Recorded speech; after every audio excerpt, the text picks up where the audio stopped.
Muy buenas. Para quienes estén preparando un examen sobre pedagogía o simplemente quieran entender a fondo las claves de la educación moderna, este repaso va a ser fundamental. Vamos a desglosar juntos las estrategias innovadoras que están transformando la enseñanza, centrándonos en esos conceptos esenciales que hay que dominar sí o sí.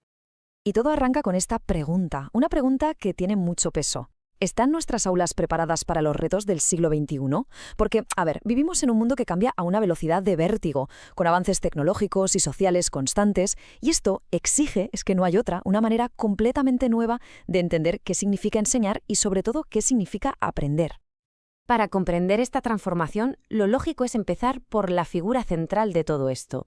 Vamos a analizar el nuevo perfil del educador y a ver cómo su rol ha evolucionado de ser, un simple transmisor de conocimiento a convertirse en un auténtico guía en el proceso de aprendizaje.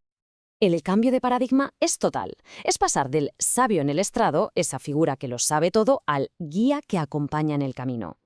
En este nuevo modelo, el docente ya no se limita a soltar información, sino que se convierte en un facilitador. ¿Qué significa esto? Pues que diseña experiencias, provoca la curiosidad y acompaña al alumnado para que sea este el que construya su propio conocimiento.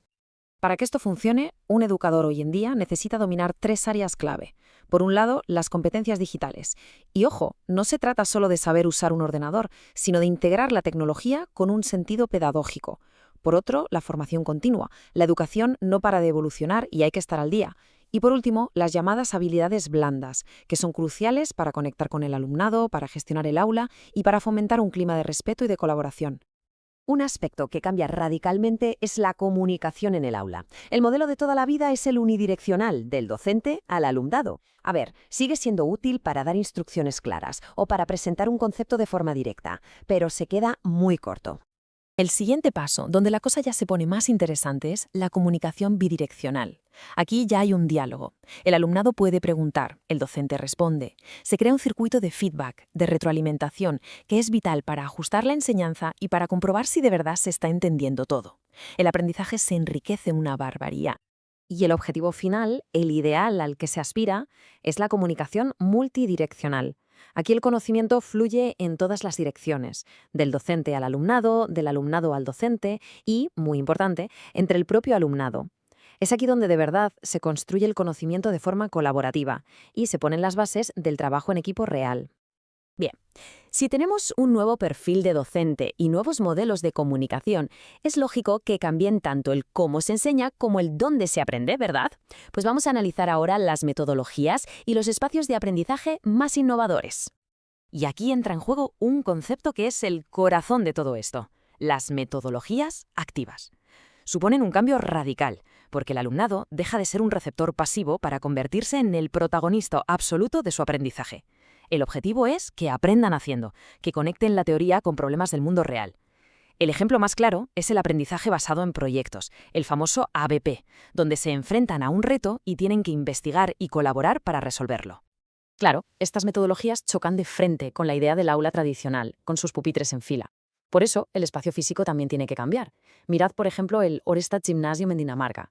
Su diseño es abierto, casi sin paredes. Y esto no es por estética, ¿eh? Está pensado para romper las barreras entre asignaturas y que el aprendizaje fluya de forma mucho más natural e interdisciplinar.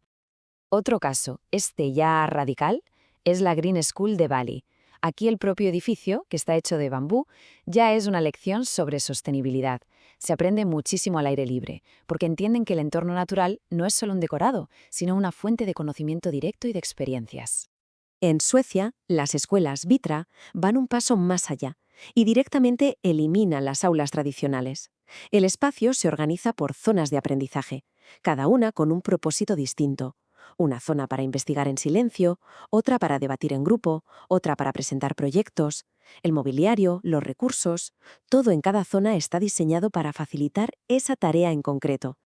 Y sin irnos tan lejos, en España tenemos un modelo que recoge muchas de estas ideas, el aula del futuro. Propone un espacio que se puede reconfigurar, dividido en zonas que guían el proceso de aprendizaje. Por ejemplo, se empieza en la zona investiga, para buscar información, se pasa a la zona crea, para desarrollar una solución, y se termina en la zona presenta, para comunicarla a los demás. Se fomenta así un ciclo de trabajo muy completo. Pero ojo, de nada sirve tener un espacio súper innovador si la gente dentro sigue trabajando como siempre. Por eso, el siguiente punto es crucial. Hay que analizar las estructuras de trabajo que permitan que la colaboración sea de verdad eficaz.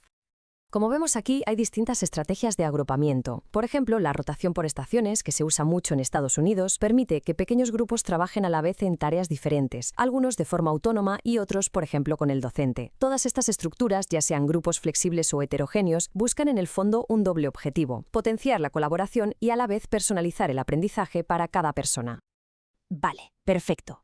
Ya tenemos un nuevo docente, metodologías activas, espacios increíbles, estructuras colaborativas, pero queda una pregunta muy importante. ¿Cómo nos aseguramos de que todo esto funcione para todo el alumnado, atendiendo a la enorme diversidad que hay en cualquier aula? Pues aquí es donde entra un concepto potentísimo: el diseño universal para el aprendizaje, o DUA. La idea es muy fácil de entender si pensamos en la arquitectura. Una rampa de acceso no solo beneficia a una persona en silla de ruedas, también ayuda a quien lleva un carrito de bebé o una maleta. Pues el DUA hace lo mismo. Diseña la enseñanza pensando en la diversidad desde el minuto 1, creando un currículo flexible que elimina barreras y beneficia a todo el mundo. Y el DUA se basa en 3 principios clave que responden a 3 preguntas muy sencillas. Primero, el qué del aprendizaje, o la representación.